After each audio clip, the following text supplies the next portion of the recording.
Natapon ang mga sakay ng isang tricycle matapos salpukin ang humaharurot na bus. Yan at iba pang disgrasya sa kalsada, tinutukan Jimmy Santos. Walang gaanong sasakyan nang makuna ng CCTV ang tricycle na ito sa Tupi, South Cotabato.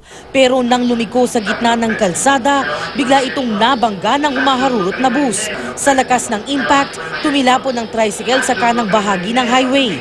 Huminto naman ang bus ng Yellow Bus Lines at naisugod sa ospital ang tricycle driver at sakay nito. Tumagilid naman ang tricycle na nag-overtake sa Silang, Cavite. Dahil sa sobrang bilis, nawala ng balanse ang tricycle hanggang sa nadaganan nito ang driver. Nakatayo rin siya agad ng tulungan ng kanyang mga angkas. Tumagilid din ang isang tricycle sa Las Piñas City nang tumama sa gilid ng nakaparadang SUV. Halos kainin na kasi nito ang kalahati ng isang linya ng kalsada. Agad na sumaklolo ang mga residente para muling itayo ang tricycle.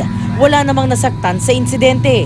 Sa parehong barangay sa Las Piñas, nahagip ng motorsiklo ang lalaking nagbibisikleta. Napahiga ang nakabike at sumemplang naman ang rider at dalawang angkas nito.